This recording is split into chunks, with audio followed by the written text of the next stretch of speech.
My name is Amanda Wilkins, and I'm the garden curator here at Juniper Level Botanic Garden. I've been here for just a little over 3 years now, which is like crazy to think. Somebody asked me today, I'm like, oh man, it's been 3 years.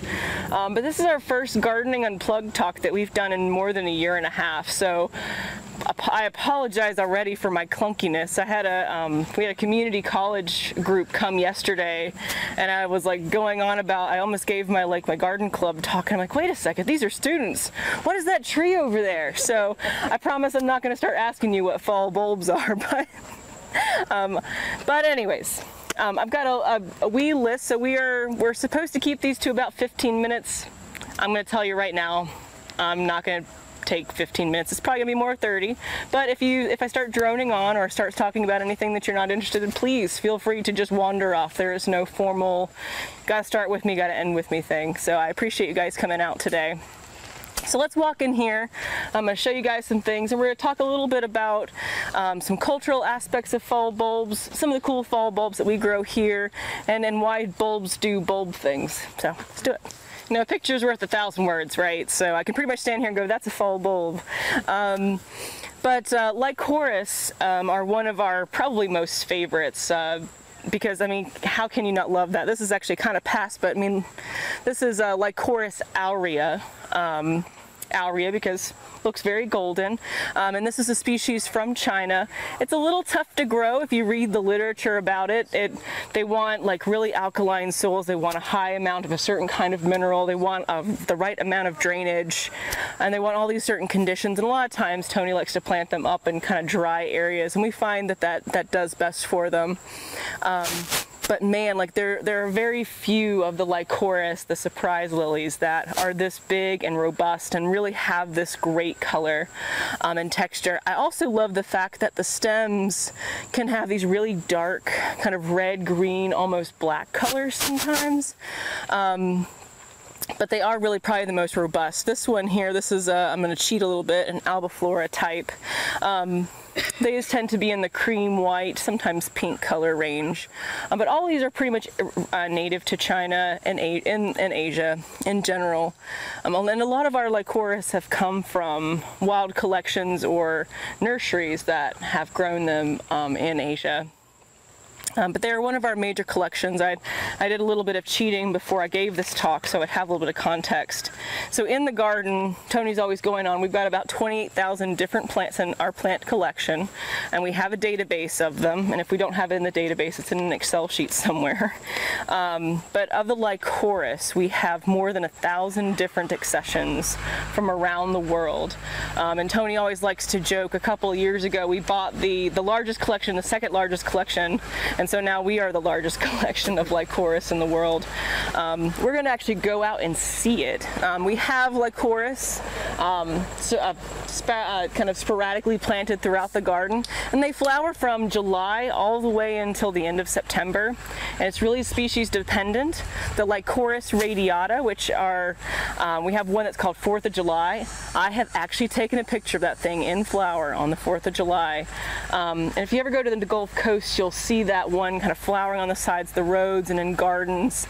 They call them the hurricane lilies down there because they kind of signal the beginning of the hurricane season. But we call them surprise lilies or naked ladies up here. So that's a little bit about those, but why are they blooming in the fall? You know, fall bulbs are typically something you think of in the spring. You think of your narcissus and your crocuses and all those things that you buy in the grocery store, and then you kill, or you think you kill, after they finish flowering. They're probably fine. But they are geophytes. That bulb is typically something that is sunken in the ground or just in some kind of even rock sometimes. And sometimes they'll push themselves out of the soil, and it's just an adaptation to help them get through really tough conditions. Lilies, which we'll see a little while later, a lot of times lilies are like something people coddle and they go, oh my goodness, I'm going to kill it, and it looks so dainty and everything. Lilies are one of those things that want to push themselves out of the soil sometimes and kick themselves down a mountain to spread themselves around. So they're pretty tough. It's a really great adaptation to deal with, also with drought, you know, going dormant, not having to support any leaves during times when the weather's not just, you just don't have enough water, you don't have enough light. go dormant and then come out when the sun's up, when the rains come. And Lycoris, that's pretty much what you're seeing with them, is they're waiting for those winter rains to come back. Hello, Jasper. I know, it's a big group of people, and we all love to see the people, don't we? Every talk. So we're going to head this way. We're going to talk a little bit about our scree gardens here and a couple of other little things that we see along the way. It's going to move a little slow. And y'all, if you see anything along the way, please feel free to stop me. So we've got this clover looking stuff right here. This is actually an Oxalis. If you are a gardener, sometimes you hear Oxalis as a weed and you want to kill it with fire sometimes, but they are actually, you consider geophytes. If you ever have dug these up, if you grow kind of the ornamental Oxalis, you'll dig them up and they've got these little like orange long kind of rhizome looking thingies, and they'll go dormant occasionally. We get a lot of phone calls when people's Oxalises start going dormant, like, oh my goodness, I've killed it. I'm like, nope, it's gone to sleep. It's probably gotten too dry or too wet, and it's just hanging out, waiting for the conditions to get better. But we sell a couple of different ones. We sell a white green-leafed one, as well as several different kind of purple ones. And they slowly spread themselves around. I mean, some of what I did as I drove up. Do they need a lot of water or not? Nope, nope. Okay. They can take a lot of water as long as the soil is well drained. Okay. That's the thing that'll kill them. They will rot out. Yeah, I have some, and I wasn't sure whether I was killing it with too much or too little. Yep, too much. So I'm going to cheat a little bit and talk a little bit about Lycoris. And this is one that has, the Blazing Stars. This is one that's gone out of flower, but I just loved this one that's in flower right now.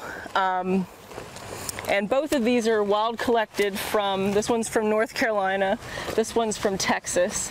We haven't quite put a species name on them because they can be a little hard to key out, especially if the key hasn't caught up with the taxonomy. But if you've ever bought your Blazing Stars in the spring, they have these little bulb looking things.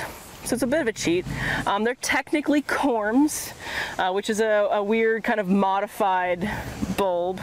You can ask botanists like what's the difference between these different things, but it's really not worth it. But I did want to point these out. Tony's really been expanding into different Blazing Stars, and I have a real soft spot for them. You can't really beat that as a pollinator plant. The color is always stunning. And with these new ones that he's been bringing back from his collecting trips, I think we're going to really have some really cool introductions coming soon that are going to be more bushy rather than those big, tall, kind of spiky plants. I see someone has noticed the Kolchakum tenorii over there. Isn't it great? So that's huh? Well drained, well drained. So this is a fall flowering crocus. True crocus, it's a Colchicum, but this is pretty much the signal of the beginning of September. This flowers like clockwork every year for the first weekend of fall open house. Every single year I have a picture of this for the first day. It's a little behind actually, but you can kind of see here there's little flower buds coming up, and just below the surface there are bulbs. They're about this tall. And again, they're going dormant because where they're from, this is a species that was collected in the mid 1850s in Italy, and it's kind of similar to Colchicum autumnale. With a C? Yep, C-O-L-C-H-I-U-M.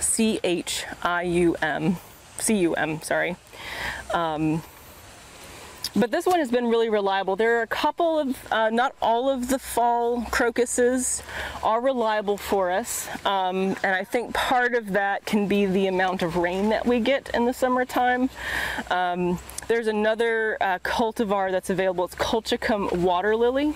And it is so imagine that, but times 4 for every flower. And that does come up. There's a really nice patch of that used to be at Duke Gardens. That was always my favorite. But you can see, so this is, we call this the Alpine Berm, and this behind me is a new addition called the Dry Land Berm. And this is really kind of promoting the idea of these scree gardens, these mountainside rocky outcrops where as the rocks are weathering down, they're creating pockets of this really coarse material.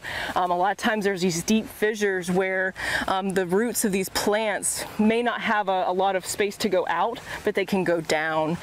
But also in the going down, there's a lot of really sharp drainage, so there'll be water, but it will quickly go away. So, but the plants have kind of adapted to that. I've been in some pretty interesting scree places, and that's kind of this permatil, which if you want to learn more about, the lady is over there. But this material is actually a byproduct of manufacturing, I think, some kind of slate material or steel material. But it is emulating that kind of weathering, erosion environment on these hillsides.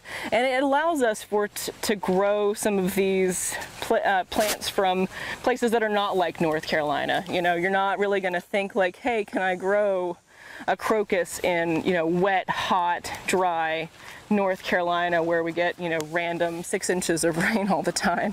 That's not really the same as the Alps or the Himalayas or the mountains in Mexico or the southwestern United States. And so by creating these microclimates, we're able to kind of test these plants.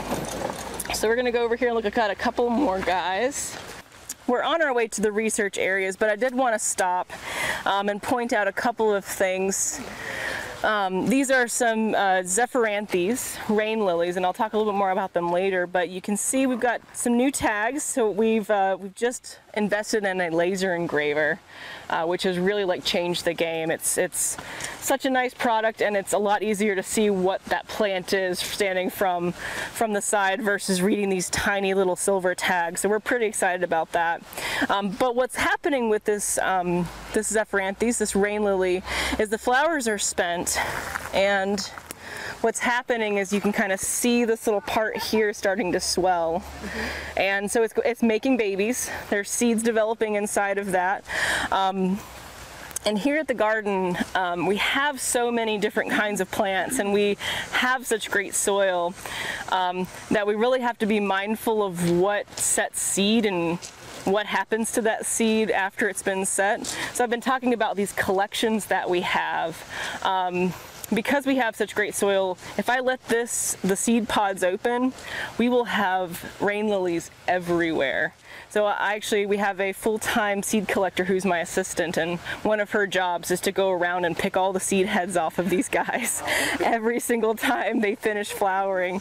And there are some that we collect seeds off of, either to send to other people. Sometimes we're just interested in what will come up from the seed because we have so many species occurring together. But a lot of times we're just trying to preserve the named cultivars. So this one has the name. This is actually a one from us, the Albuflora group, which is a general kind of group of plants. But this one is Zephyranthes heartthrob. If I let the seeds fall from that, we could possibly mess up the flower color. You might have like a group of pink, and then suddenly there might be a white one. And that's just, you know, not any good. What is this? Because I saw them at the Duke Gardens about a month ago, and I didn't recognize it. This is a red hot poker plant, Nymphophia, and I think this one might be Ruperi. I'll have to look that one up. We have about a half a dozen different species and probably a couple dozen different named varieties of this one, and they'll flower all the way from May till September, October sometimes. I think this is the third time this guy has just put up a couple of flowers. But they're native to Africa, all throughout the continent of Africa, and some of them will be as big as this, and then some of them will be like this big. Yeah, you can't beat that color either. It's a great cut flower too. Beautiful. They stood out, that's for sure. Yeah, no, I love that plant. I did want to point out one that's not so outstanding. I noticed this little guy here for everybody to see. Just a little wee white flower. This is Leucojum autumnale. Obviously autumnale meaning autumn. There are a couple Leucojum aestivalis. You may know from the spring, aestivalis meaning the spring season. But this one is a little more modest. And this is one we call September Snow. Tony is one of the few people in the country that offers this for sale. And it's obviously not a huge seller. It's a bit of a modest plant, but it does seed itself around. And it's one of those things that if you can tolerate seeding around, how nice to have something like this in September when you're really not expecting, you know, some kind of surprise in the middle of the season. If you want to see the big group though, there is a big planting of it just over here up this pathway. We're not going to stop and see it because we've got the big mass of fall bulbs we're trying to make it to. So there's a really tall one right over there. But if you've come to our open house in the summertime, you probably saw these big tall white flowering lilies. Lilium formosanum, formosanum meaning Formosa, Taiwan. And these guys occasionally seed themselves around if I don't deadhead them. And I told my staff, please don't deadhead them. I want to talk about them in my talk this weekend. But they do, they kind of vary in size, and I think it's just a genetic thing where some of them can be this short and then some of them can be that tall. There's a volunteer who has been growing them for a while. She has one that was 20 feet tall in her yard. And just huge, big, you know, panicles of flowers, and the flowers will be about that long. But they are very weedy, so we really have to be diligent about when they go to seed. And some people, whenever they deadhead things, there's a couple of different strategies that you can use. You know, if you want to be super lazy, you can kind of wait until this starts turning yellow or this starts turning yellow, you can cut the whole thing off at the ground. I don't really like to do that with the lilies because they are geophytes, and everything that is green that's above ground that's still looking good and green is photosynthesizing and making sugars for that bulb. So it's better to kind of just cut the seed heads off, let the rest of the foliage continue to grow green and do just fine, and then once that foliage starts turning yellow, even if it's just the color of your shirt right there, that's enough to where you can cut off that foliage and you're not going to hurt or hinder the amount of material that bulb is gathering. And the same thing goes for your spring bulbs too. Everybody's like, don't cut your daffodil foliage off too early, right? The same thing. This will not flower nearly as well if you cut the foliage off too soon. Okay, we're almost there, everybody. We're so close. This is like the super top secret, you know, we're getting to go into the research area that everybody else doesn't get to go into except for this talk. So this is one of our research trial areas. So at Juniper Level Botanic Garden, the main thing that you get to see, right, is the actual display gardens, and then there's like peripheral areas that if you stop at the welcome tent, they're like, yeah, that's really pretty over there, but that's our research area, so please don't go over there. And the reason for that is some of the stuff is proprietary, or it's been given to us with a research agreement, and so we don't want anybody kind of seeing it and going, ooh, I can dig a piece of that up and take it home, and then we've got it out in the trade. But this is, we call this area Goat Trials because it used to be a goat farm. Very original. And it's divided up among a couple of different plants, but I like to put it out more like a plant library than a display garden. And all of the signs, each and every row is one individual plant. And every sign that is in front of a row is what is the name of that plant within it. And this allows us, especially with some of these larger collections that Tony has amassed through time, when we're growing them in rows next to each other, we can actually compare and contrast. You know, let's say we get plant A from you and plant B from you. What might happen, you guys may be calling it the same thing, but we grow it next to each other and go, wait a second, her plant came up 3 weeks before her plant. That's definitely not the same thing. And then we get to kind of delve into it more. Okay, well, where did you get your plant? Oh, you got it from over there, and you got your plant from over here. I bet you they're not the same thing, and now we've learned something completely new. And that's kind of the story that we're kind of teasing out about our Lycoris, our surprise lilies. We've acquired most of the larger collections in the world. We constantly are looking for new sources of odd Lycoris bulbs from friends that we know and friends of friends and friends and friends of friends of friends, and saying, okay, what is available in the trade? What has been collected for science, and how do they compare and contrast to each other? We've been able to determine a lot of things that have maybe a couple different kinds of names or really just the same thing. We've been able to determine that there are actually several different species out there, but there are also a lot of species that really are just naturally occurring hybrids. And so we're able to tell these stories because we've been able to grow them side by side by side in this kind of situation.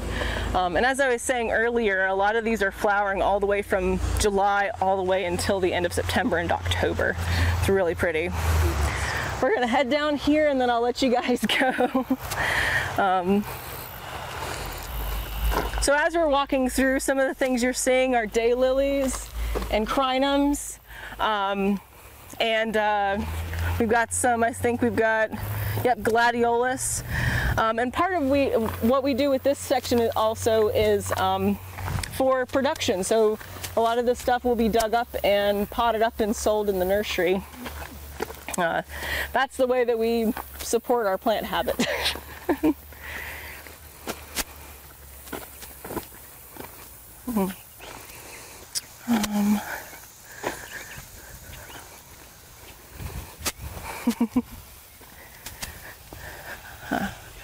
I have to point these plants out because this was my last week, but so a couple of months ago, a lawyer contacted Tony and was trying to find out more about the value of a gentleman's collection down in Florida, and they contacted him because he was well known for his ability his plant collections, and said, hey, can you just come down and assess these collections? And he finally got to go down a couple of weeks ago. And this gentleman had been working for the EPA for a couple of decades, and he was actually an ichthyologist, a fish biologist, but he would go out and collect plants. While he was out in his canoe, he'd see a pretty plant and grab a piece, and he started growing them in these Rubbermaid bins with no holes in the bottom, or these black pots with like in standing water trays, and just started studying them. And then he started like studying them so much he started crossing them with each other to see if he could get them to like become hardy or develop some kind of new characteristic. And unfortunately, he just did it for so long and kind of did it in his backyard. He just aged out of it, and it got to the point where he could not take care of himself, but his family reached out to Tony and said, hey, is there something that you can do with these? And so last week, me and our plant taxonomist and Tony and some other folks from other botanical gardens in the southeast went down and took samples of his collection. And so these two newly planted rows are just a smattering of the things that we got from that. And they're only here and in those other institutions. The house went up on the market after we left. It sold in an hour. But if you looked at it, you're like, this looks like a junkyard, really. We tried to clean up after ourselves, but it looked really, I mean, it was so unusual. So hopefully somebody will value them, but I could totally see somebody going, hey, this 10 acres is great, let's bulldoze the whole thing and put a farm here or have cows. And some of these are things that he had grown for so long and had evaluated so much, he'd actually given names to. And so we'll be the first ones to introduce his plants that he developed through his time, which is one of the things that Tony loves to do. He loves sharing plants, right? And this was this guy's dream, is to eventually release some of these things, and he just never got the chance. So we're pretty stoked that we're able to. So I think in like another year, if you see like any Hymenacalis, the alligator lilies or spider lilies, and you see those and it says wet something, I think there was like wet giant and wet, well, we had wet giant and then little wet or something like that. Anything with the wet series, we're going to call it the wet series, and those are his plants. But this is the first of it. So behind me, I was talking about Zephyranthes earlier. the rain lilies. And you can just see this one right here, this Candida, quite white. You can see they come up in these big clusters of color, and maybe probably tomorrow this is just going to be, you know, a mash of colors of white and pink and red and yellow and orange and yellow and orange, and having them planted in rows, it just really is this beautiful, beautiful view of all the diversity within the rain lilies. And that just is one of the things that Tony just got really, really serious about. And by growing them in rows again, we're able to compare and contrast what these different cultivars do and whether or not they're good for growing here. The Zephyranthes, they occur all the way from the southeastern United States all the way down into South America. So you can pretty much trace them all the way down. And there's a couple dozen species of them. They also hybridize with each other. So that makes it kind of complicated for those darn botanists when they're trying to look at them in the wild. And they're like, well, it kind of looks like this one, but it's doing this thing with like this other one. And then of course the breeding potential is insane there. Pretty much they get their name from after it rains, especially this time of year when it's not too hot. That kind of like 85 is the kind of their cutoff, but pretty much 85 to 70 degrees and it rains. About 3 to 4 days later, just a burst of color. They'll just suddenly initiate flower buds and you'll just see all of these flower buds. It's really wonderful.